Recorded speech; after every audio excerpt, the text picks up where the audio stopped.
Anything said and done during this interview is not for you to be in your feelings. We represent real shit over clout. Sit back, fire some exotic, pour up some, and tap in.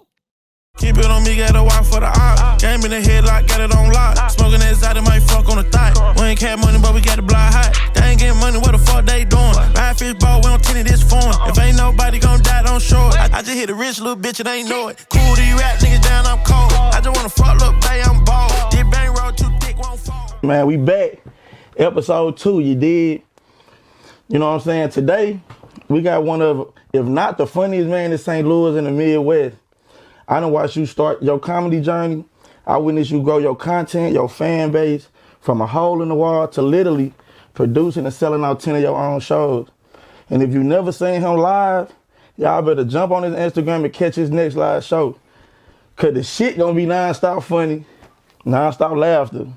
With that being said, we got comedian Larry Greene jamming with us today. What's up, player partner? What's good? What's good? Appreciate you. You already know what it right is. Right off of man. that hell of an introduction, man. That's how you started off right. I appreciate it. I fuck with it. You deserve it. That just made me fuck with me harder. You know what I'm saying?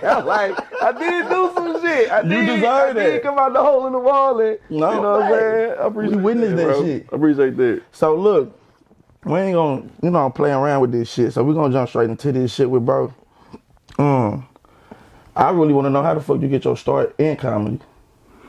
I started actually when I was in college. So, you know, I had been getting it for hellas, like, you hella funny, you should do stand-up, you should be a comedian, blah, blah, blah, blah, blah. You was hella funny, like, in high school. Like, you was funny on them motherfucking bus rides to the basketball games and shit.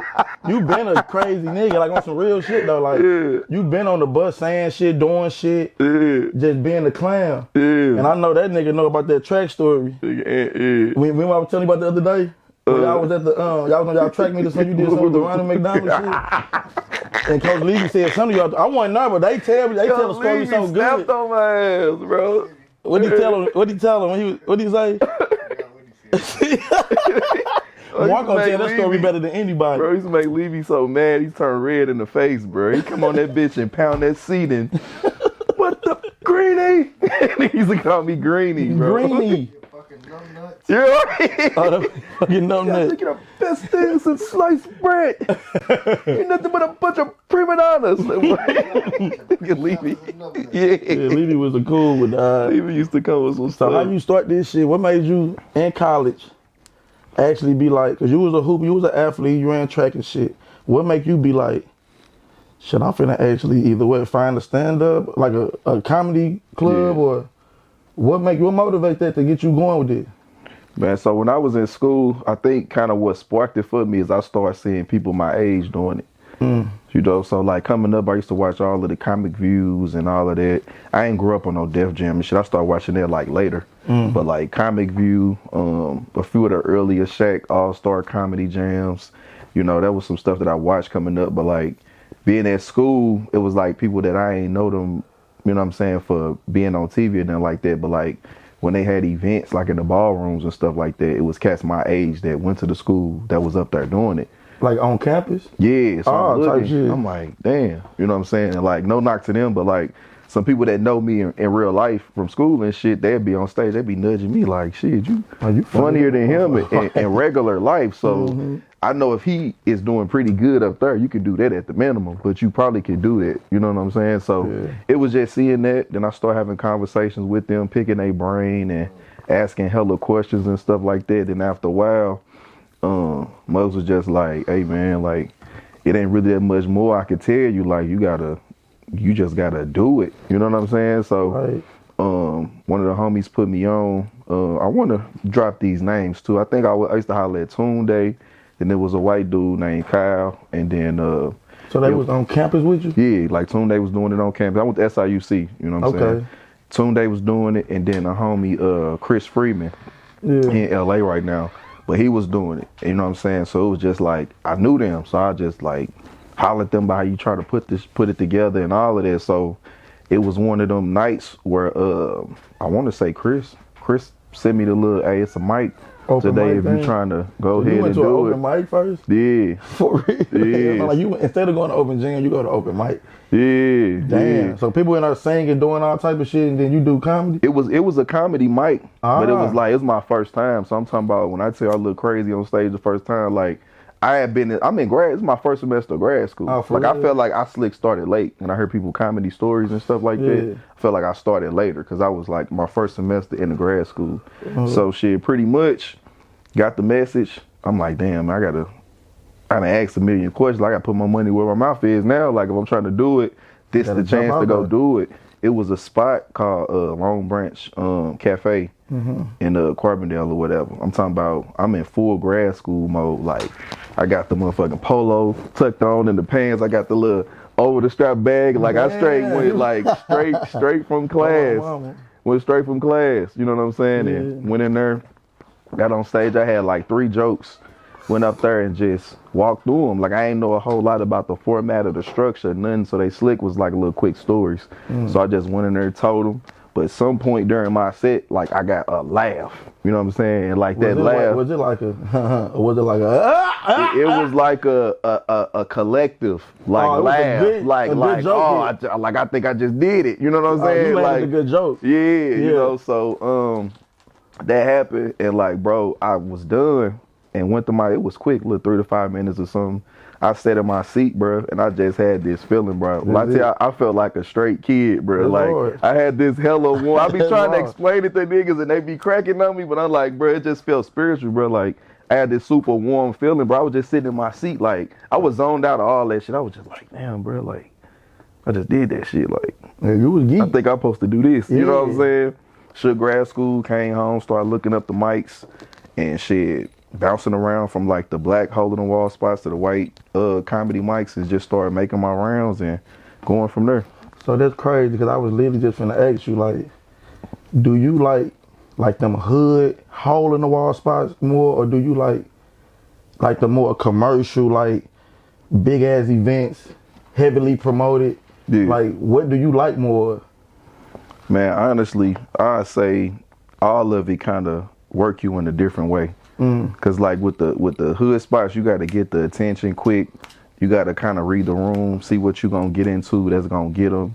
It's probably gonna be a bunch of chatter, and you can hear motherfuckers making drinks and TVs on. It's a bunch of shit drawing attention away from you. Yeah. So that shit make you It just trained you to be a dog with it. Yeah, so that's what I like about that. It's just like every now and again I slide on something like that just to feel like I'm stand up on it. You know what I'm Right. saying? Take it But, back to the trenches. yeah, so when it kind of like shows this, I compare what you saying to like a comedy club show versus like a mic where it's a bunch of shit going on. Yeah. The comedy club shit is like everybody came in here for this. Okay. So for the most part, you got their undivided attention. So it's just like, it's really on you if your shit don't that work, shit be because like it's just like night and day. everybody is in here like we came in here for comedy. The other shit, they probably went to just get some drinks and y'all just in there. Right. Or they Just came to fell watch off the in the- game, or they just come in there anyway. So it's a lot of reasons they in there besides you. But like the comedy club is just more controlled.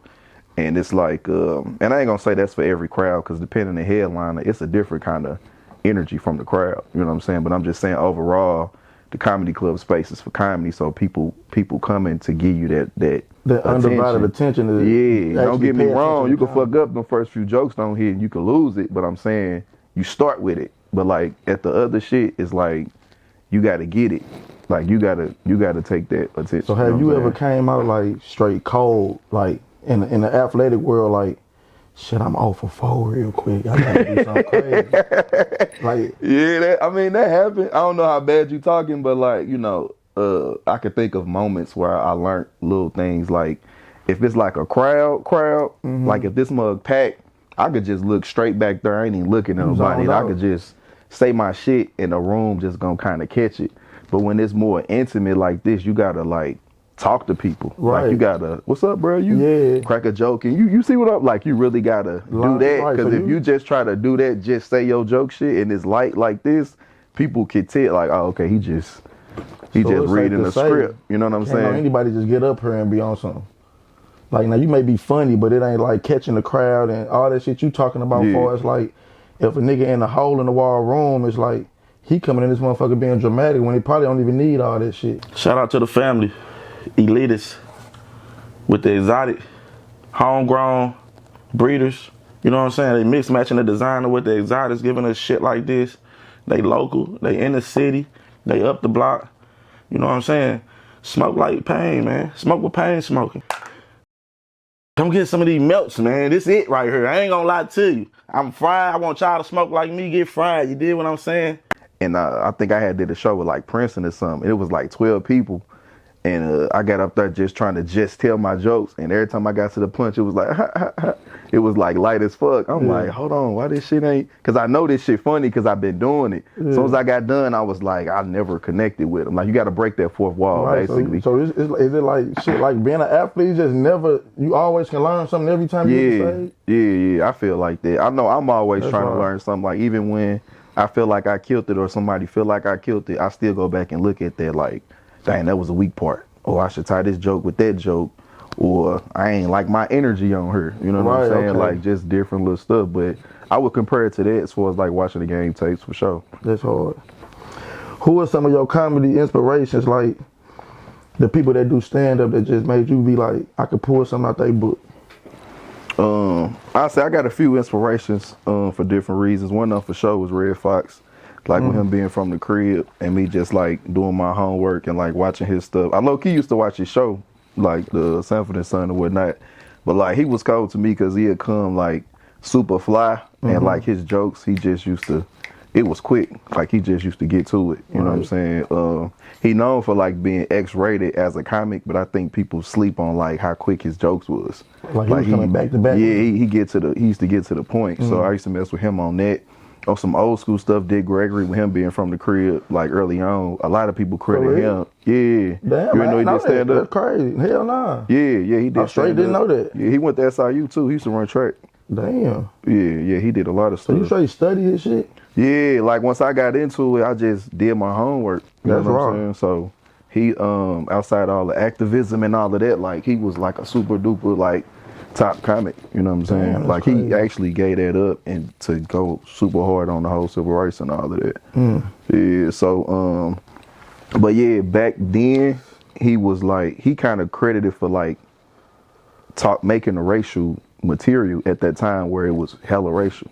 You know what I'm saying? So like what a Dave Chappelle is now, that's kind of what he was then. Damn, that's crazy. Yeah, so and I mess with Dave Chappelle too just cause me personally, I know some people feel like his stuff be a little drawn out or he ain't the funniest. Like to me, he cold, but I respect the fact that he at the level that he's at and he's still pushing the boundaries with what you can talk about. Because if comedy get too policed, it's not comedy no more. No, like we can't talk about shit like some jokes ain't gonna work, some of them gonna offend somebody, but it's just like if it get too controlled, it's just not gonna be what it is. It'll take away from the craft. Like him and like Bill Burr, I feel like they still make certain jokes just to keep it the speech open to be able to joke about certain stuff. Right. So that's just a few offhand, man. But like on some today type stuff, people that still active like Mike Epps, I just mess with his energy for him to transition from the Fridays and stuff and still come out, make relevant material, still play off his whole energy and stuff like that. So,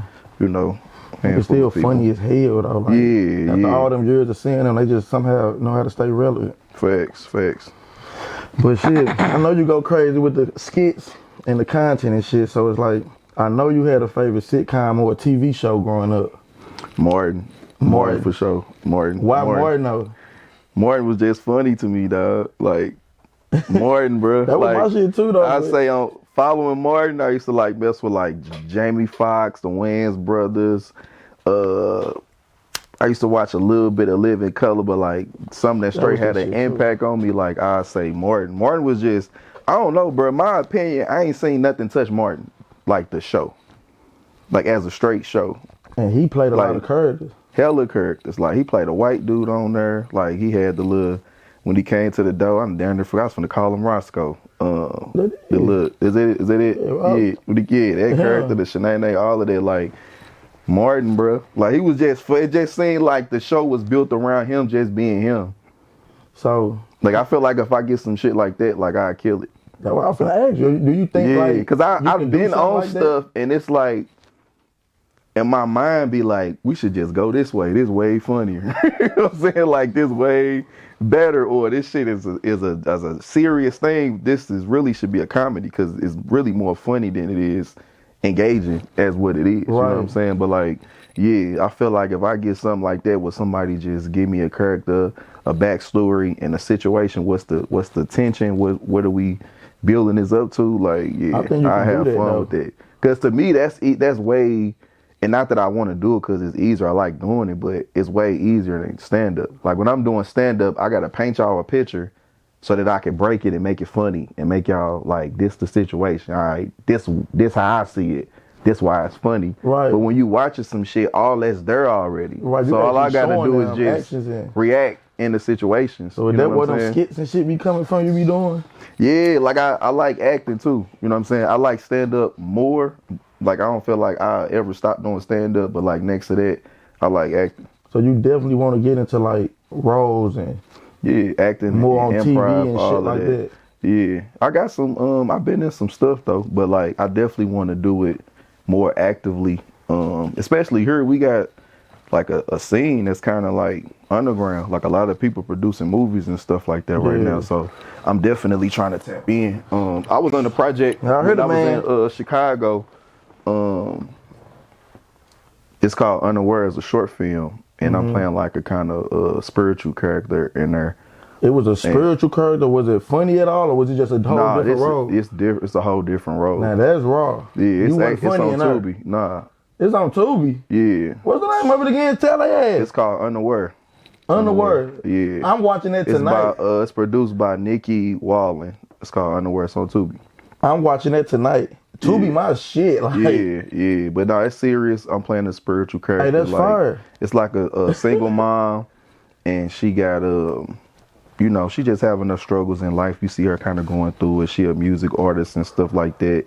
And I'm this character that kind of keep poking at her, trying to get her attention. And it's kind of metaphorical to how God be trying to get our attention with certain stuff. But I'm that representation of that, though. That's fire. In there, yeah. Just to be you on some shit that ain't funny. Yeah. Like you and this motherfucker, you put on a whole different hat. Yeah. You know what I'm saying? You on a whole different vibe. So I feel like that's raw, bro. So how did you come up with the name But Baby I Love You as a title for what I call your comedy special? I want to do a pre-Valentine's show.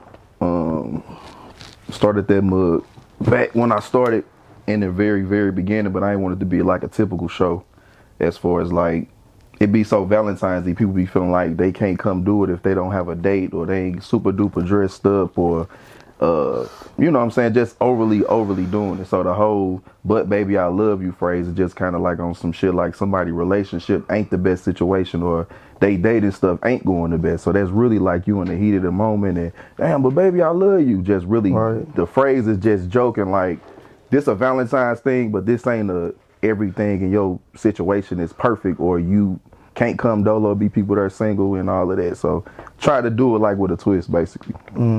Yeah. So how is it like you literally just threw 10 of them bitches, so it's like how is it like what is it like what goes into throwing one of them for you to do 10 of them consecutive like boom boom boom boom boom, what goes into just doing one of these bitches as far as like the venue shopping and tickets and merch and finding comics? Yeah, kind of like on the to-do list type tip or how many hats I'm wearing. Because I know it's hard. Like, what is it like just sitting back like, okay, I'm going to do a comedy special again this year? I mean, I call them comedy specials just as a fan. Yeah. I don't know what you might call it a show. I call them bitches specials because I'm like, damn, this nigga doing this shit every year. I'll be looking forward to it. Yeah. But I also be going in out like, damn, this venue better than the other one. Yeah. Like, damn, this house better than the other one. Man, this bitch more packed out. I'm like, okay, this motherfucker got a bar. Like, you know what I'm saying? So I'm like, what is you doing to make this shit just keep going up the ladder? Yeah. And then you've been coming too, so you can kind of see the elevation and stuff. So definitely appreciate the love on that. For sure. Honestly, I kind of start with the vision. Like each year I take a chance with something different. So overall, I want it to be a quality show. I try to keep it timely as I can. Try to keep the acts a variety of comics, you know, have a non-comedic act in there. Just so people kind of feel like they're getting something different than I ain't gonna say typical comedy show, but typical comedy show, you know, the same similar format. I just try to break the script with it. But I try to do it in a way that's like cohesive. Like last year, if you remember, I hosted it, you know what I'm saying, instead of headlining like this year. So I did a lot of improv with the poet, doing some little freestyle singing stuff with, you know, with strings and I was the glue that kind of brought it all together. But like I say, I start with the vision of it, you know, what I want on it, then what acts I want, then venue shopping, honestly, because the venue got a lot to do with like the vibe of the space and stuff like that. So then, honestly, after I get my acts in the venue, it kind of be a little downhill for that. But as far as all the stuff going into it, booking the acts, booking the venue, getting the flyer done, making sure the design is on point, promoting it, you know, getting out here, making sure I'm getting these tickets sold. Because, like, I don't really do my show to where it's like, all right, you on here, bro, I expect you to at least sell 10 tickets. Like, I put all the ticket sale pressure on me. So it's just hard. like, That's even harder. I expect the space to be filled off of my own just due. So if anybody happen to go crazy, then it'll just be a plus. But I don't even put that pressure on the acts. I just want you to come do your thing. If you do anything more than that, I appreciate it. But that ain't why I'm calling you, though. You know what I'm saying? Out. So for these hosts and these comics and shit, some people selling out wherever they from. But you bringing people from other cities. You got this. At this last show, you had that violin lady, and I'm like, yeah, that was Belle. Belle C. Darius, if y'all want to check out, but yeah. She fire, bro. Like, yeah. I ain't gonna cap. I'm like, dang, what he think to do this? But I'm like, this shit just fire. You know, I brought a date. I'm like, okay, this shit was just a vibe in here. So I'm like, I like how you playing off, like, the one you had strings. Yeah, that was last year. He coming at motherfucker singing, and so it's like, you keep it of like a, but baby, I love you vibe also. Yeah. You know what I'm saying? It ain't no ratchet shit going on in this mother. It's just more player. It's a player funny night. Yeah. So I'm like, I think it's hard how you just keep coming with these motherfuckers. I'm just looking forward to 11. I ain't gonna cap to you. No, I appreciate it, bro. And that be the thing. Each year, it be the pressure of like, how can I make this special again? And that's why I play with the elements so much. I even, like I said, put myself in different places of it. Try to introduce a new venue each time. I just want people to feel like, I don't ever want somebody to come in there and feel like they just paid for the same show they just paid for last time they seen me. That's kind of what I be you on. Actually you putting a producer hat on. Yeah. And you got to be a comic that night too, of course. You headline shit, hosting all that.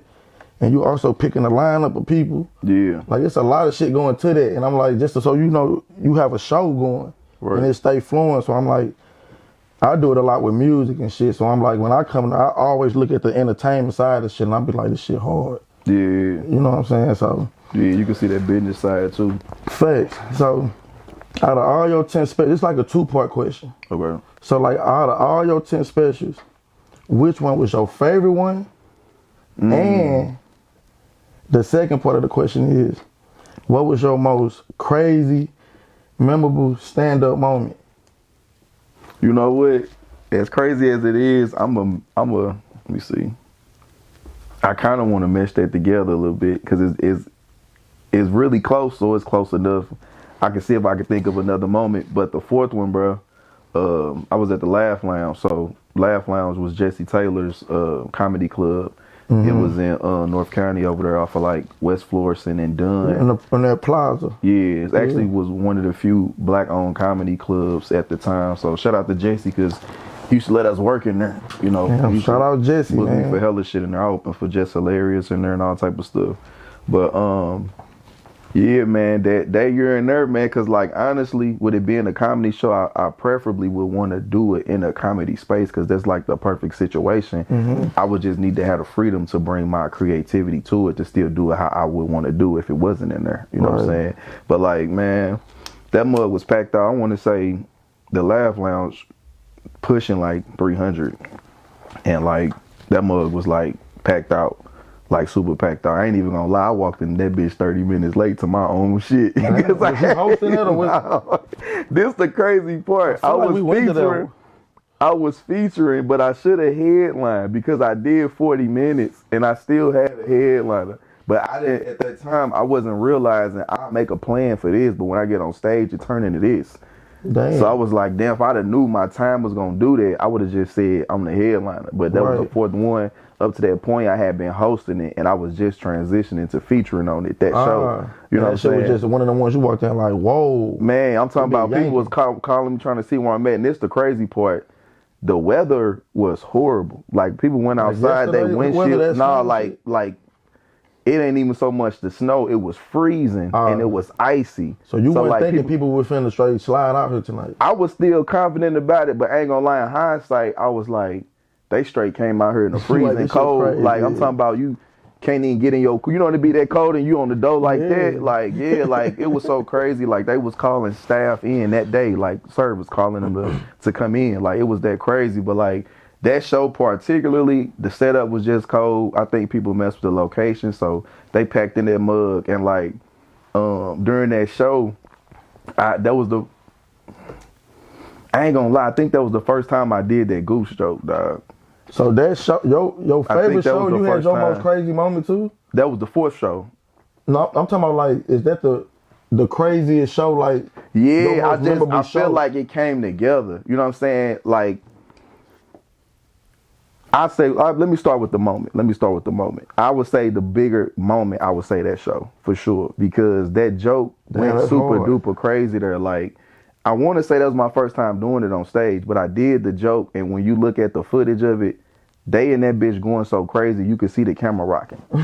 Like, you see motherfuckers standing up, arms and shit going like this. I'm just on the ground. You just see my legs over there. I'm just freestyling all type of shit on the mic. But you can literally, if I show you the clip, you will see the camera shaking like you watching the motherfucking battle rap or something. Somebody didn't say a crazy line. Like, it was crazy. So I'm just like, dang. And I be thinking back because I reflect over the years, and I'm like, man, it was in a comedy space. So it just kind of like, room was dim. Everything was just a vibe. It was just on me. I think that was the first time I tried to do the little blazer shit. Them pants wasn't shit. I ain't even get the bitches tailored. Hey, my pants wasn't shit. My blazer was hard. The pants, yeah. I'm talking about, I be looking at that. I be like, how can my eyes not see these big ass pants? Like, them motherfucking pants was so big. Oh, man, chill out. Damn, I should have got them pants tailored. It was like the shock value, because that was the first time I threw they like, oh, this nigga got a blazer on. Nigga had some loafers on and shit. Pants was thick as a motherfucker, man. I said, damn, I like get them bitches tailored. Oh, man. I wasn't hip yet. I was straight coming down. Super straight. Like, the leg was decent, but that shit got down towards the ankle, and them motherfuckers just came out like this. I said, damn. I said, if I'd have got them tailored, I'd have been decent. But, like, nah, that goose joke, that fourth year, that went super crazy. I would say last year, I feel like was my better production and being a part of the show, like the best balance, because I feel like I like the flow of the poetry with the singing, with my hosting, and then I brought my homie Ambrose Jones from Memphis to headline, and they never seen him before, so I had a fresh headliner. I killed it with the hosting. I had the non-comedic acts in there, but then I still had some dope openers with DeAndre Whitner, Black Charles, and stuff like that. So I feel like that was the best, like, cohesive, because I was able to kind of stir it with the hosting. Yeah. So that was the first venue too. Yeah.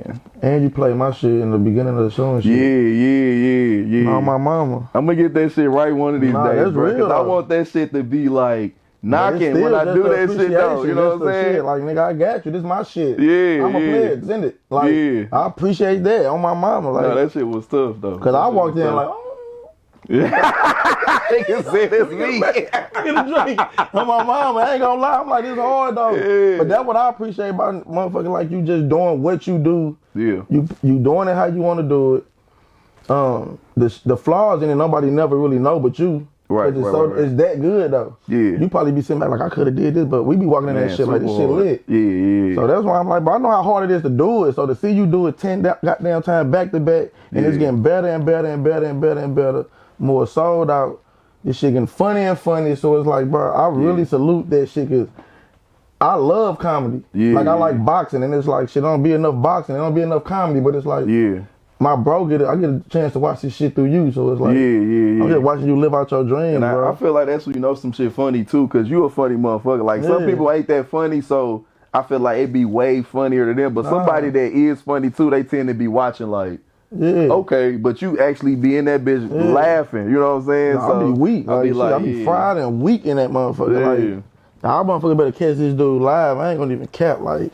Most definitely. Cause there's no reason why that motherfucking line ain't like to the next corner. Yeah. This bitch sold out for shit, sure, but it's like, I'm thinking like a big dumbass venue next. Damn near, yeah, something bigger. You just deserve it, bro. I think it's due. That's all I'm saying. Like shit. Yeah, you got nice venues, but fuck it. I'm thinking about a small mini arena. Yeah, on some crazy 350 shit. plus type I think stuff. you can do it. Yeah. And have this bitch yanking and actually bring that shit to the city back where it's like, we got a real funny nigga right here at the crib. Yeah. They talk the same talk I talk. Like, you just like me. And it's like you just got a whole nother profession up. Yeah. But nah, definitely, that's the goal for sure to raise the bar next year, because the space has been averaging like 100, couple years. It was a 200 here, a 300 there, but like really making that transition to a bigger production where it's like keeping it at 300 plus, like definitely ready to make that transition for sure.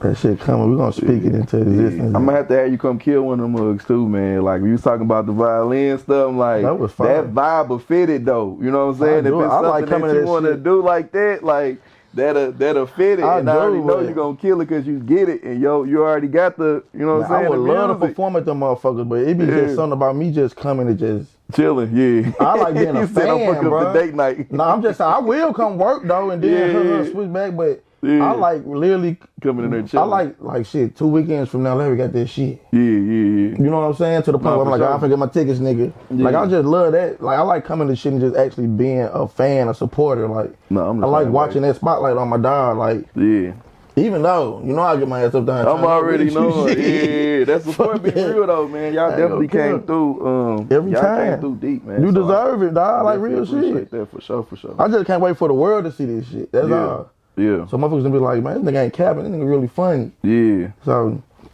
that's why I keep working it, man. So once I hit them certain platforms, it just go. You know. It's coming for you, bro. We're gonna speak that shit into existence, dog. So for sure. All right, so look, you do a lot of shit. You do skits. You act. You obviously on Tubi. You know what I'm saying? A motherfucker see you doing that type of role when really they know you funny. But is it some type of like a gatekeeping in the comedy world? Because in music, for me, it's like, bro, that dude, like, everybody tell me I'm that dude, but when it's time for them to get on Instagram or it changed, you know what I'm saying? I know you ain't the type of person that let that shit fuck you up or nothing, but it's like, I feel like in St. Louis especially, and even in the world, it's like people would just, it's like gatekeeping.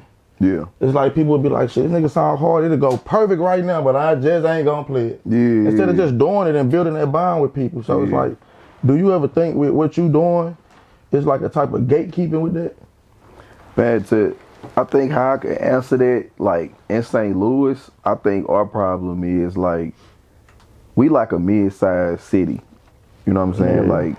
Like I don't know how it is literally geographically, but like numbers wise, like Chicago, like 9 times bigger than St. Louis. You know what I'm saying? And I don't think we understand like we're a straight mid-sized city. Like we're not a Columbia, but like we're not a Chicago, like numbers wise. So it's like, it'll really be to our benefit to just do some hella cold shit together that's so raw.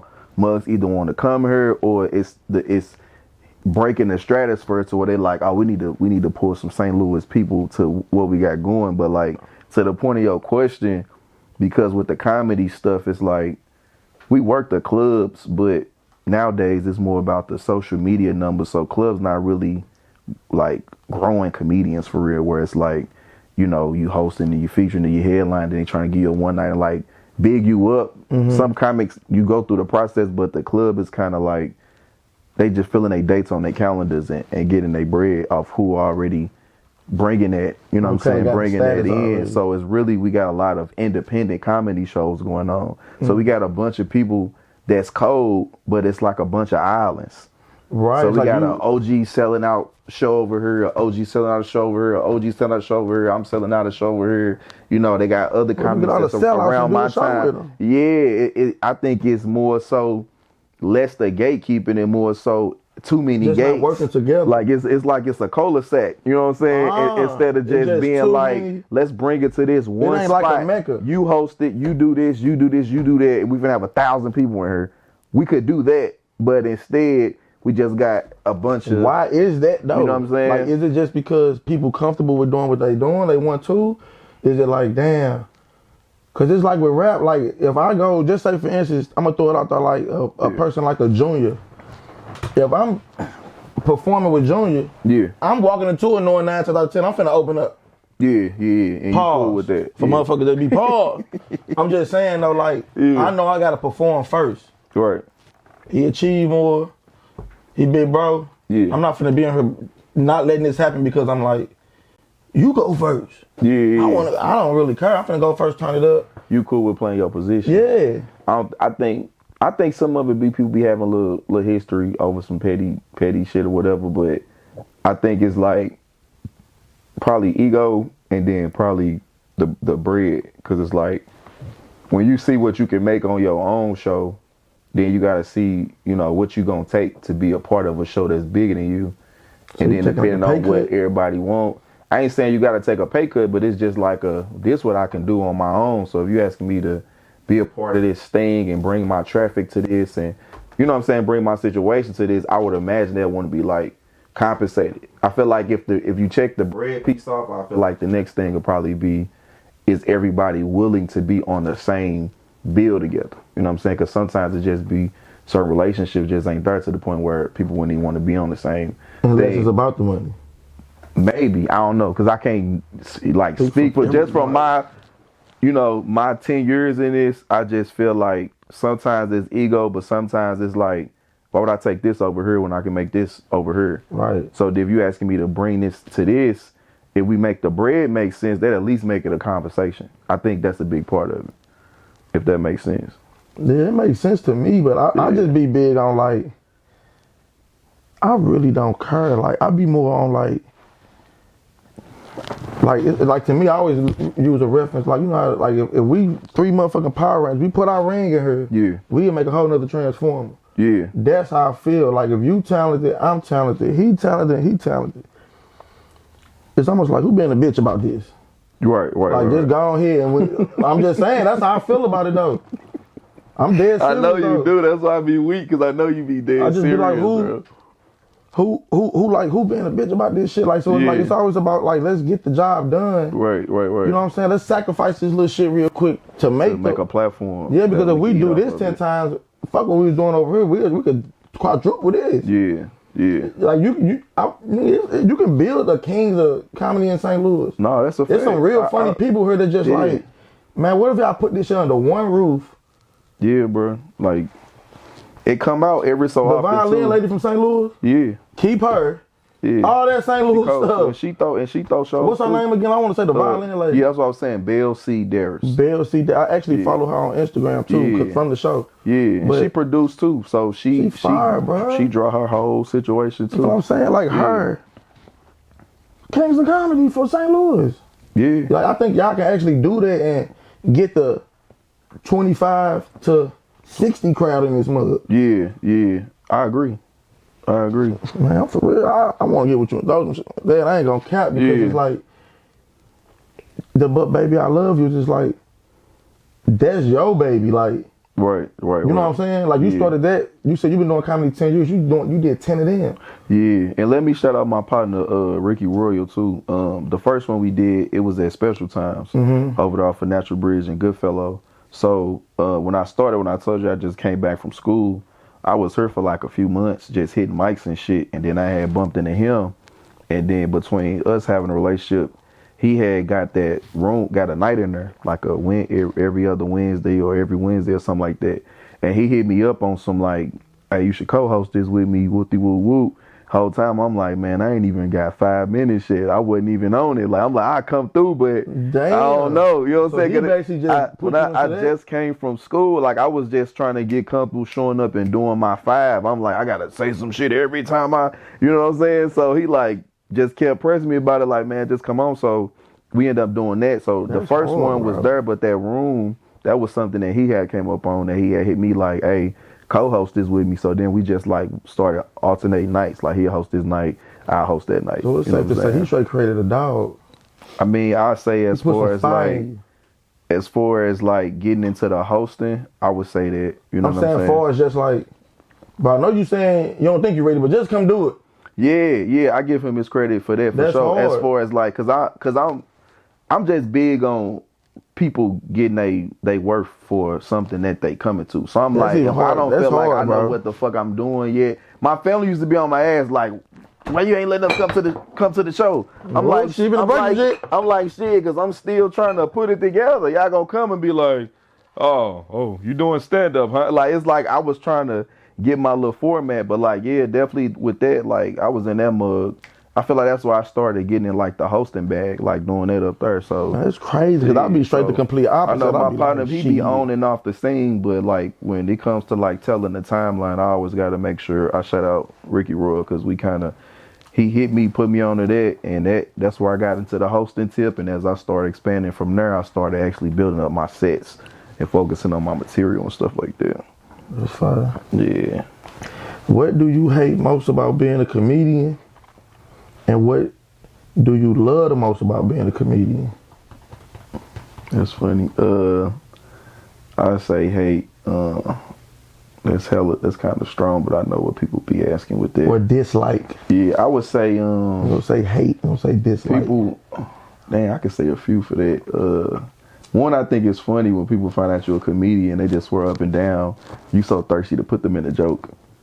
Like you just be chilling, they like, oh, hold on, drop my phone, hold on, don't put that in one of your little skits now. Don't put that in your. It's like chilling. I'm not really tripping off you that hard. Like you're making yourself hella important by thinking I want to put you in something. Hold on, I took a sip now. Don't put me in your little skit. They're using the wrong words and shit. Don't put me in your little skit now.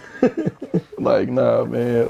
Like that'd be funny to me. And then like honestly, like in real life, I really be chilling. So like, when people find out I do stand up, like they just be hella surprised, and it's just like they want me to start entertaining. And it's like, bro, like I do stand up. I'm not like a clown, bro. Yeah, I'm not finna. You know what I'm saying? Like what you be saying? What you saying? Say something right now. What you be? And it's just like, nah, this shit ain't. I'm not finna pull a rabbit out of a hat. It's a crowd. It's a stage. It's like it's a whole thing. They want to strip all that shit away. Like throw a joke in there and let's see what it is. Like it don't work like that. It's like I can be funny in real life, but it's like I'm not finna do nothing on the spot. Like for what? Like it's no other craft a motherfucker do that to your shit. You don't ask a nigga for a haircut in the middle of the grocery store and no motherfucker be rapping. You know what I'm saying? I do music. Rap. See, look, that's similar though. Listen, go download something. Shut up. But like nah, like thinking they gonna be in the joke. Want to see something on the spot.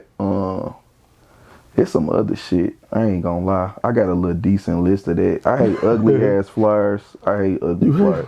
I hate ugly flyers with a passion because it make you look like you not doing shit. Like I be like, bro, if somebody show me a flyer, I be like, bro, can you picture Kevin Hart on this flyer? It's like can you picture Kevin Hart on her? Can you picture Mike? I ask myself that if I can't, it's like this ugly, bro. Like this look like insert throw penny candy ball ass comedian on her. Like I hate that. I hate ugly flyers. Shit disrespectful. If somebody dying in a room, like I leave. I don't want to see it. It feel like it just bring my spirit down, bro. If I'm on the show and somebody start eating it so bad that the room get weird, I walk out because I don't even want that shit. I don't want to feel it.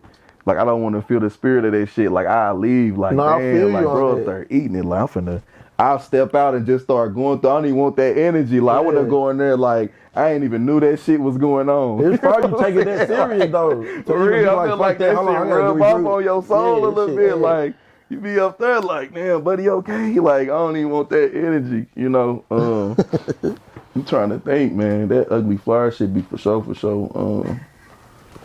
I ain't gonna lie. So you on top of a damn some bullshit. Yeah, I just look at it like, bro, like this don't. It look like this show can't cost more than $10. Yeah. It's like I don't want to be on there because now it look like I'm not worth shit. Yeah, it look like I'm not worth shit. Yeah. Or the blurry ass pictures and shit. Till somebody send me a picture, it's like, bro, I can't even put a frame around this bitch and make you look like somebody painted this or something. Like it don't even look. Shit. Can't be doing that. I feel you. Them bad flyers. Yeah, crazy. I don't know. I think I'm just big on the branding, man. So it just be certain little stuff like that. But Something I like about it. Don't have bad flirt. Yeah. And yeah, because I look like I send that shit back like, hey man, I seen your examples. This don't look like it. I need you to do me another one. Like I'll send this shit straight back.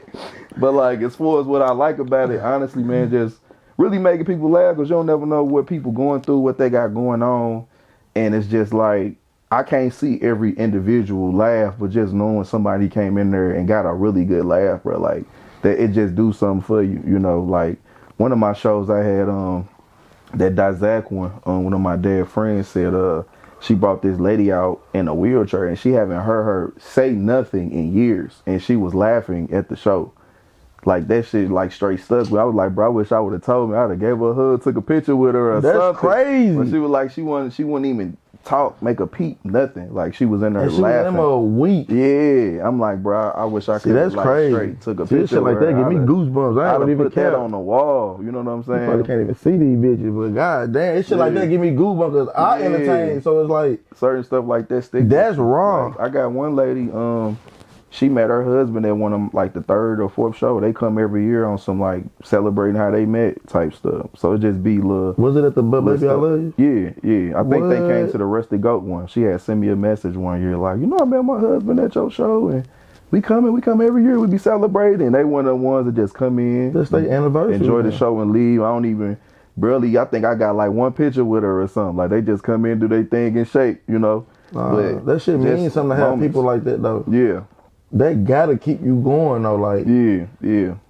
The hell, like you got somebody in here that's in a wheelchair that probably really ain't tripping off life for real, but can come to your comedy show, not just a comedy show, but your shit. Yeah. And be in this motherfucker slapping legs, bugging up. You know what I'm saying? That hit me, brain. That's crazy though. Like I ain't gonna lie to you. That stuff like that just let me know that it's bigger than me. So that's why I be trying my best to just, you know, keep my real life together enough to, you know, keep myself on point enough to keep doing it. You know what I'm saying? Having that impact for people and stuff like that. Nah, that's fire, bro. Yeah. So like, at this point in your career, do you feel like you paid your dues? As far as like you consider yourself like, I'm him. Like, I don't know. You know how I talk, bro. It's like, for sure. Yeah. I tell you sometimes like, but make this shit about you. Yeah. Like all that, that shit over. Yeah. Like, at what point do you say I'm the star? Yeah. Like I'm really him. I'm Larry Greene, the comedian. I'm funny as hell. I can make a lady that ain't laughed in 5 years bug up. I know I'm funny. Yeah. I'm him. It's proven. I got funny people like Payne and Black and everybody that I know coming here. My family, people that grew up with me, that's just not finna come in here and be biased. Right. People from Chicago, motherfucking Indiana, all these shows you done did out the city in college, your friends that you just met, just like, damn, bro, you really funny. Yeah. So from college to now, it's like, can you goddamn really, do you feel like you reached your peak? Nah.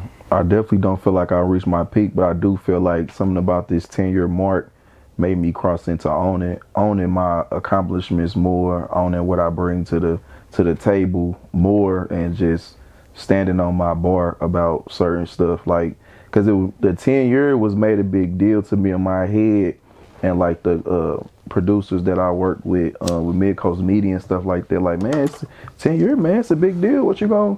And my mind was focused on 10 years of the show, but I've been doing the show every year since I started. So on the back end, it started making me go like, damn, like I've been doing stand-up for 10 years. So it's kind of like a noteworthy like mark. So I had to sit back a little bit, look at everything from being in the news, being in the newspaper, winning these competitions, doing my thing in like Chicago. It's not a facade, like yeah, like really putting in work around it. It's little points where I've proven things to myself, whether it was a good set in LA or jamming in Chicago or just continuing to rise to the occasion with this show and get people to keep coming out and stuff.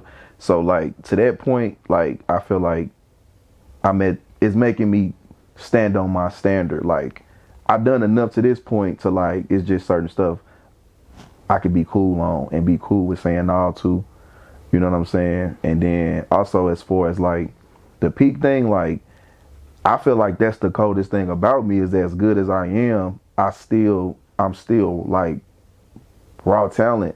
Like I'm still putting my material together.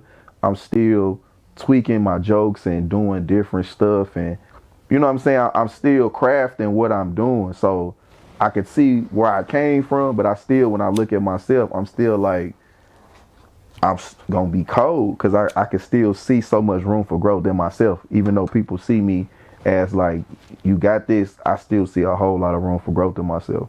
No, that's hard, bro. Yeah. Because you learning every day. And honestly, I asked that question because I was finna tell your ass, like, I don't even think you reached your peak yet. I think, like, nigga, I really can see your ass selling out like a Edward Jones Dome type shit. Yeah. Like, you is a funny motherfucker, bro. Yeah. And I know where you came that. from. So it's like, as far as like from the day I met you, it's just like, damn, this nigga doing comedy, to damn, this motherfucker doing shows, to damn, this motherfucker hit me up like, let's do some skits. Yeah. So I'm like, fuck it, come on, like. Yeah. So it's actually like, I'm sitting there high, and I'm actually, I'm the type, you know how I am, bro. I'm a thinker. So I'm really sitting there thinking like, nah, this nigga really stupid. Like, you know what I'm saying? So it's like, it just hit a little different for me, because I'll be like, I just appreciate like that vulnerability into like, I'm finna do this shit. I ain't at my peak. Yeah, I know I'm funny, but I'm, you know what I'm saying? I ain't even wrote my best joke yet. Yeah. You finna write some shit that's finna have motherfuckers literally farting in the seat, you know what I'm saying? Yeah. So it's like, you do it now, but it's just like, you know how I am, bro. Like, I just talk about manifesting shit. No, for sure. I don't even think we scratched the surface in our careers yet. Not at all. As far as like, in our brain, like, from the outside in, it's like, nah, y'all, you know how to be motherfuckers, but you Larry Greene, I seen you, I just stumbled in the show, I seen you on Instagram, I seen you out of like, right. For me, it'd be like, damn, I be at the gas station pumping some shit into my flip-flops and some little ass shorts, and motherfucker like, pay, I be like, nigga, look, I ain't lying. Look, you did. Real shit. I'm like, what the fuck is you? Oh, you be rapping this shit? Oh, yeah, right on, nigga. Right on, Hey, bro. you was walking in that Walgreens. I was like, outside of 2.0. I was like, what's up, bro? You was like, shit, what's up? I'm like, this nigga don't know this for beat. real. I said, what's up, bro? It said, oh, shit. I'm like, nigga, I'm know. gonna pull this motherfucker. What's up? Like, I'm like, what's up, nigga? What's up? What's up? I'm I swear to God. I'm like, he don't know that's me. I can tell how he said, what's up? I'm like, what's up, bro? He like, oh, boy. I'm like, what's up? I remember on my mom. I'm like, that video. Yeah. I said, that mother gonna go like, crazy. But it's just like seeing you out on shit like that, just working. Yeah. On a probably a Thursday night or some shit. Like, I don't know. But it's just like that, bro. I just be appreciating the grind and just that I ain't quitting. I'm here now. Facts. So, like, for me, and every time I hear your name, it's like, man, Larry, that dude, like, da-da-da-da-da. Like, he funny to the motherfucker. So it's like, do people try and book you based on, like, that situation? Like, what's good? Larry, you that nigga. Need you over here. Do you get any vibes where it's like, is that, you know I'm that, I know I'm that, they know I'm that. But then, you like, all right, well, it's Friday, want me to do 15 minutes bet? And they be like, yeah, I got $100 for you. At what point do it be like, you know I'm worth this, I know I'm worth this, at least come to me and let's try to meet in the middle somewhere. Right. Don't come to me and give me no crumbs, you know what I'm saying? Like, meet me in the middle, I'm fair.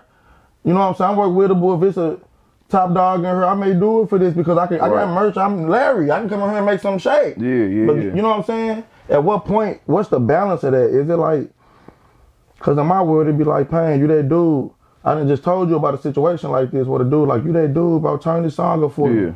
I'm like, shit, what's your budget? Man, I'm finna drop some shit. Man, I got some shit that's gonna drop the Titanic. And I'm like, what? Fuck is she talking about? I'm like, this nigga finna ask for some free shit. Just do it cause it's me. And I'm like, nah, nigga, like, right. This shit, nigga, don't run because it's just me. Facts. We gotta pay for shit. Like, you gotta pay for your venues, you gotta pay for your clothes, you gotta pay for your haircut. You gotta pay for the comics, you gotta pay every fucking thing. Ain't nobody saying it's Larry, let me just get it for free. Right. Why do people expect people of your caliber to just do shit for free or just for a number when it's like, man, I ain't. To answer your question, like I definitely like that's where I'm at with kind of just standing on certain stuff. But you gave a great example.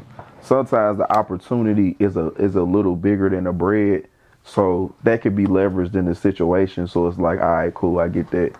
For the opportunities that is not for real and it's more so stage time, sometimes I might look at the situation like I can see the scale of the show, and I see they got something going. I'll rock this for this because I'm looking at your whole thing, and I don't think that this bigger than what it is, and you lowballing me. I think you offering within what this is. I can make this show. You know what I'm saying? Sometimes I push it up, and they did that. Sometimes I see what you're doing because I do this too. I can size this up like, okay, you know what I'm saying? I can work with you, but like, to your point, man, I think partially is like people kind of carry you how you carry yourself. So just like getting cool with not accepting certain stuff because it's like people will keep looking for it. You know what I'm saying? Like setting a standard for yourself. Yeah, because it's like sometimes I don't think it's kind. I think it's just kind of like, dang, people don't know where you at with yourself, so they don't even know how they sound with what they're bringing to you. Fact. You know what I'm saying? No, like, fact, that makes sense. Yeah, so I think sometimes it's that. Sometimes it's like, I'm going to see what he'll go for. I think he'll go for this. I'm going to try to get him for that. But a lot of times I just think it's like, people is kind of like, yeah, I think you dope. I think you woo-woo. But they don't know how your standard is with yourself. So they don't know they probably sounding crazy. And it's something that you kind of like, you know what I'm saying? Yeah. But I don't know, bro. I think it's just kind of deciding like, you know, what you willing to take. Yeah, this my boy. This what I'm going to stick at and just getting cool with saying nah for a while. Because I feel like if you keep accepting a certain thing, it's a box you're going to get stuck in. Fact. So I feel like at a point where you got to keep saying nah to that to break into that next thing and be like, you know, I'm going to take it how it come. And then for me too, I think I'd be super mindful of it because I've been producing my own stuff so long. So I know I invest this much money hoping I get this back and some, wear all of these hats, get all these people out and make this much money. And it's like, I know I'm going to do on stage. I know if my face on there, people probably gonna pull up. I know I could push it, get some more people to pull up. It's like, oh, I know if I just do this shit myself, I can get this. So that make you start to look at yourself and calculate your own value. Okay. Like I just drew this, so I'm gonna go over here and let you put my face on this and give me this. When I know I could do this for myself. Yeah. You know what I'm saying? So I'm really starting to get in the mind frame like, man, if you can't present something to me, invest in me in a fraction of the way that I'm invested in myself, I'm cool on it. Because I can just wait and just do this myself. Yeah. You know what I'm saying? So, I don't know. It's a lot of pieces to it because people don't really realize your face being on something, that's one piece. You coming in there doing your thing on stage, that's another piece. You pushing these tickets, selling these tickets, that's another piece. You know what I'm saying? So, it's just a lot that go to it. But like, yeah, certain little spills like, oh man, you know, you comedian, give you 10 tickets. You better sell 10 tickets, have to make 100. It's like, yeah, but right now I should get paid because I came in there to tell jokes. Yeah, that's a whole other conversation. If you want to pay me this to do this, and then say if you want to also sell some tickets, you can get this off this. That's a whole separate conversation. Nah, that's you know what I'm saying? Because if I sell these tickets, I don't got to get on stage. I just sold some tickets. Nah, you know I'm saying I like that you breaking it down like that just for people. And for people that will see this, it's like, that's probably how everybody should approach entertainer that they trying to book. Yeah. Like, just talk transparent to them. So I think people just be trying to get under, you know what I'm talking about, trying to throw 5 people $100. Yeah. But some people just ain't $100 people. Yeah. It's like shit. It's like people be like comparing it to the workforce. Like, man, $100 to do 10 minutes. I wish I go to work for 10. It's like, yeah, but we ain't talking about going to work though. This ain't that. You know what I'm saying? Like, they don't even translate to me. So I don't even be following them examples, you know. But like I said, some people might get rubbed away. You might miss out on a few $100 here and there, but it's like I'd rather keep missing this over time, little chipping away at something to transition into getting this. You know what I'm saying? Like right now, to be honest with you, I'm starting to have a little bit more fun with the private gigs because it's just the bread is just making more sense. It's just me coming in there. I go in, jam. They done sent the deposit. I did my job. They done tip me. Then the rest of it then came. It's like I'd rather do that than 10 of these. You know what I'm saying? Like, so it's just I'm constantly just looking at my business like. And you growing your fan base at the same time. Yeah, like one I just did recently. They came to the show.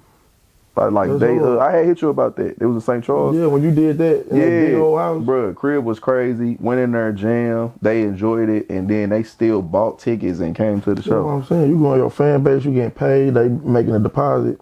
Everything good. Yeah. So shit, we got a couple supporter questions, man. They tapped in on the IG. See what they on with me, man. They seen you was pulling up to speak on it, so they wanted to ask you a couple questions. So the first one is, who is your top 5 comedians? Sheesh. What's their top 5 hitting for? Let me see if I can put a top 5 together. On top 5, I'll probably rarely say the same shit, but let me see if I can put something real quick. Like the top 5, not 6, nigga, 5. Yeah. Them ones. And my top 5, you can include yourself if you in your top 5. You know, people like, don't include yourself. And if you feel it, include yourself. Alright, I'm gonna do this because I don't want to make this long. So I'm gonna go with what came to me. We repping the loop, man. So I'm gonna go with my OGs, Dick Gregory, Red Fox. Then I'm gonna come a little forward with Dave Chappelle. Then I'm gonna throw in there Patrice O'Neal. And then I'm gonna throw in Eddie Murphy. I think that's a decent and top it's a rounded kind of, because I could separate like movies and stand up and all of that, but just off the top. Right. Yeah. It's a solid top 5. Yeah. Another supporter asked you, what inspired you to do comedy? I'd say I feel like I was always like making people laugh and stuff like that, but to be honest, like people said you should do comedy so many times, and like I said earlier, I seen somebody, I'm like, man, they doing this shit, let me, you know, because before that you just see the shit you see on TV. Right. You know what I'm saying? I saw some people my age range and speaking their brain and just got up there, but I honestly just feel like people said it to me so much, it just made me go like, let me see what's to this. And that was a big part of it, because like you keep hearing the same thing so many times, you like, it must be something there. Everybody been saying it since forever. Like even if you ask my mama, your daddy used to throw your ass to the wall. You still laughing. You at the table just making faces for no reason. I don't know what was wrong with you. You know what I'm saying? Like I just was always like on that. Like all my little pictures and shit when I'm little, I'm making stupid ass faces and they're just fucking up the picture. It's a funny one. You know what I'm saying? Like for no reason. So but yeah, just constantly hearing that from people. I'm like, all right, man, let me try it. Let me see if I like it. You know what I'm saying? The last question is, how was your first show in front of a crowd? My first show in front of a crowd, it went good. I mean, I would say they probably asking like how my first set went. I got laughs. First set?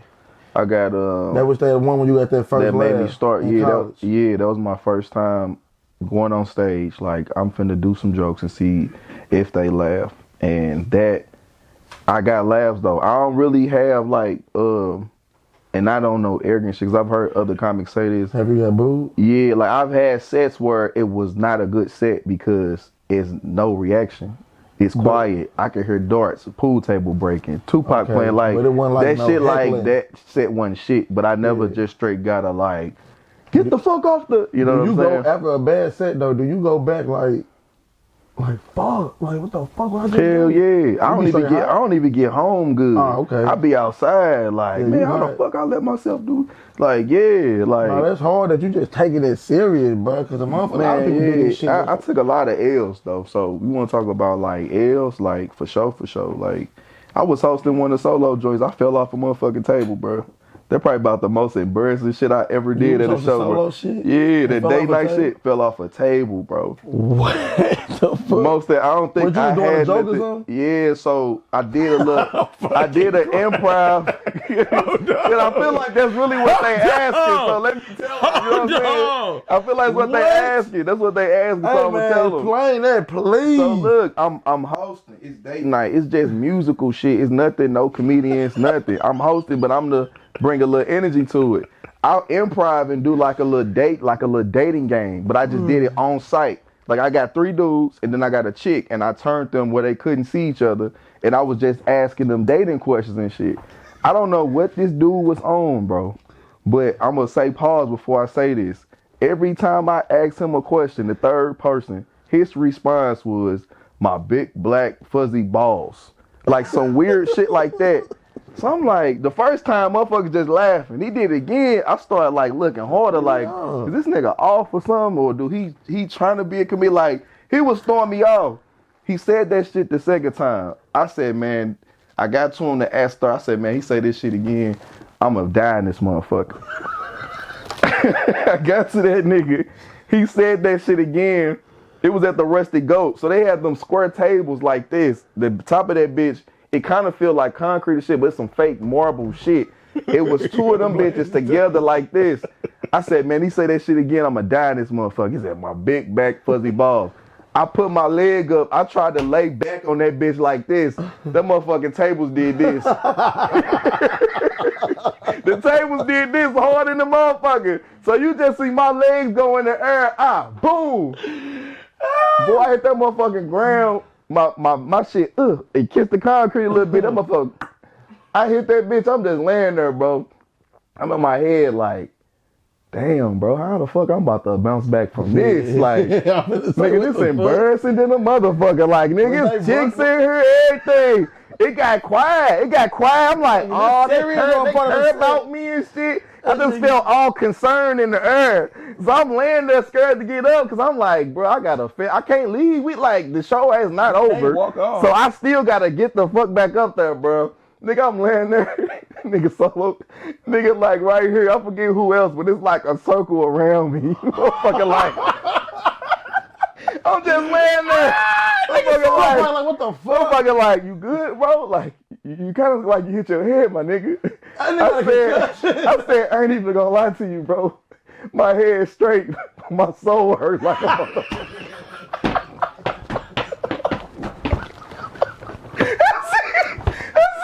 I said, my head cool, boy. Hey. My pride hurt like a motherfucker. Nigga. I done flipped on the floor, bro. Hey, man. So, bro, I get up. I keep going with the show and shit because we gotta, I'm a professional. I'm like, well, that happened. I'm sound like the Chris Rock shit. Well, that happened. You know what I'm saying? I get to going and I feel the room is kind of like hesitant. So I'm just like, hey, man, it's cool, bro. Y'all can let it out, man. Go let it out. I bust my head in this motherfucker. Motherfuckers just got the crying in that bitch. Like, it's like they was waiting, like, is he cool? Back. Yeah, I had to finish it. I had to finish the show, bro. I can't, bro. I'm fucked up, bro. Y'all can finish this shit. This shit gonna look weak as fuck. You know what I'm saying? Emergency room after yeah, like, nah, like I thugged it out, bro. But when I tell you, I'm like, I climb up on a chair or something. But at that time, my mind was wide open. I'm like, ooh, these bitches like that. I tried to do like this on that motherfucker. This bitch just said, nope, nigga, and drop, bro. I'm talking about legs went in the air. Yeah. Nigga, like, hurting for real. Nigga, that shit was horrible. So I was like, damn. That nigga woke up and seen Solo like, hey, you alright, bro? He smiling and shit like, Solo like, nigga, you good, my nigga? That was fucked up, bro. I got some bullshit stories for days. Someone gonna say some crazy shit. Man, that shit was crazy. Damn, I flipped off the table. Never again. Oh, shit. So, look, what's next for Larry Greene? What's next for Larry Greene? Honestly, right now, I'm finna make a hard push on his content because I feel like I need to get that reach and get that exposure. And then that's kind of part of the business of what these platforms is looking at, you're funny, but also looking at, you know what I'm saying, like you as a draw on social media and stuff like that.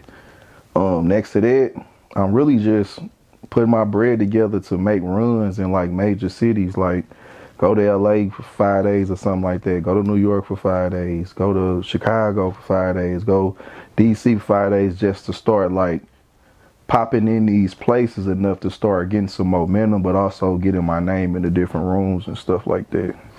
So that's kind of what I'm on. So just locally at stage time is I keep building my brand, make some money here and there, but really I'm kind of just looking at what's next for me, so I'm not just capping off. Yeah, so you looking into like just traveling and going to other cities, going to that comedy club. Yeah, like frequenting enough to where if it's opportunity, motherfucker like, damn, who is this? All such stuff, St. Louis. Hey, we got this coming up. Can you be here on this date? Like, yeah, that's where I feel like I need to be in the mix at right now. That's hard. And I feel like I got enough material now to where that whatever the situation is, I got something for it. Whether it's clean or it's mixed crowd or it's an older crowd, whatever. I feel like clean, I got a little like something. You going to church and be funny? Yeah, I did churches. That's raw. Yeah, I got letters of rec from deacons and pastors and all of that. Damn. Yeah. That's yeah, funny I did as that. hell then. Yeah, In the yeah. church, making motherfuckers weak. You can't cuss or nothing. Nah, no cursing. I cuss You know too what I'm much. saying? I can't do it. And I got church bits that I only really do in there, but I do my regular. I got to a point where I start writing my stuff where I could do it wherever. So if you got some sex jokes, that's sex jokes. But a lot of my other stuff, sheets in the window, no grass. You know what I'm saying? Yeah. Look for my count in the negative, all of that. I don't have to curse to talk about none of that stuff. No, you know that's what I'm hard, saying? because they just open your horizon like, I can book me. I Yeah, can come in here and straight be funny and be entertaining. yeah. On me. What would you tell the younger Larry? Like I asked a couple people, like, what would you tell? I don't like to go too young. I like to say like about like the freshman year Larry. Dang, freshman year, Larry? Yeah. What would you tell him, like, just for his life? How to chase your dreams and just, what would you tell that person? Like, if that was your son, that younger Larry at a freshman year, what would you tell him? And you talking like in general on some life stuff, I would probably say be more bold. I like that one. I like that one, cuz. Yeah, be more bold. I like that one. I feel like humble shit is cool, like as far as your temperament, but just how you carry yourself. Too humble, you kind of fade. You fade. People kind of get you a little twisted. You know what I'm saying? So I would say being more bold, take more chances, cause it's like even anything where I feel like, damn, I wish I would have I got something out of it that made me better moving forward. So it's like, even if it don't do what you want it to do, just try. You know what I'm saying? Like, I could have probably got up and performed at one of the shows in the school if I wasn't so overanalyzing it. I'll turn the analytical part down and just take more shots, take more chances, be more bold, because I'm hella analytical. And I feel like that slowed me down. I was doing them battle rap videos, but that's the point where I was getting like 20 to fucking 90 some shares on them battle rap videos. And I was looking at them bitches like, that shit, I wanted to be more funny. But I'm like really being a battle rapper. I wanted to be like, I was overanalyzing. All I had to do was just keep rapping and keep throwing the shit out there because it was moving. Just shit like that. Like I would get out of my head more and just do more. I would tell myself that. I'll tell somebody that right now. Nah, that's fine, but it's kind of like, I ain't gonna lie. It's like, nigga, me personally, I know niggas be like, this nigga, here he go. But I also know it's 8 of us in here and I'm the only one that's like that. Yeah. And it's like, I just like to push that envelope like, fuck it, bro. Like, we'll never be perfect, but shit, be perfect as we can be. Yeah. Because that's how I am. Like, I be on time, I'm early. Shit, we doing this shit. I want it to be perfect. Yeah. Like, shit, this my dog. It's like, shit, I don't like to half do shit. Right, I rap. I don't like half doing nothing, bro. So it's like, just pushing that envelope on shit. That's what I be telling my son. Like, bro, just be good as you can be. Like, yeah. It's like having that dog mentality. I just call it a fucking mentality because it's like, I want to do a podcast. Fuck it. Like, I'm going to do it. Yeah. I ain't finna ask too many questions. I watched this shit. I studied this shit. I did my homework, set it up. I want to do this.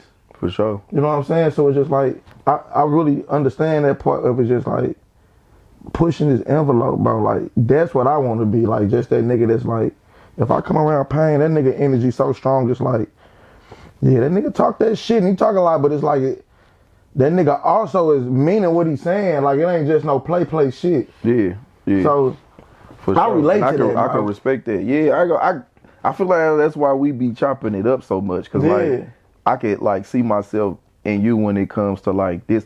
The difference is just comedy music, but how you wear hella hats, producing, vision. Yeah. You got cats in the studio, you coaching them up. You throw your own listening party. You dropping music, project after project after project. So you know what's going into your marketing with the picture for the single or for the like all of that. Like what we talking about comedy wise, you do it music wise. So it just be like you just get to a point with yourself where it's just like, all right, I'm doing too much. So if you ain't finna make this better, no way, I could keep just doing it myself. Yeah. If you add to it, I could relinquish some of this responsibility, because that's really what it takes to get to that next level.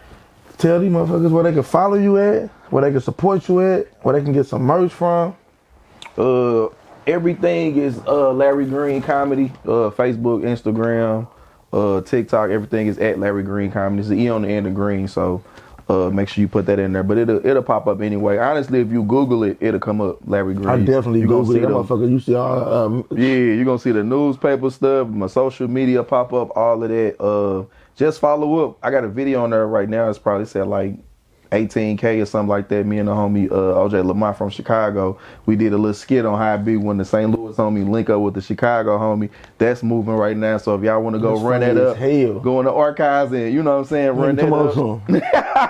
Doing the mono and shit with the little ski STL jacket on. But like, just be on the lookout for me, you know, and any projects that you got going in front of this camera, you know, where I could be a part of that, or we could make something make sense, or you can see what I got going and put some cameras on something that I'm trying to do, whatever the case may be, just reach out, man. Everything, you get to hit the email, LarryGreenComedy@gmail.com, all of that. So, and I appreciate you for having me too, though, man. Man, I appreciate you coming, being episode 2, supporting what I got going on. For sure. I just got a superstar sitting in this motherfucker before the world actually get to see what he got going likewise, on. Likewise. Real shit.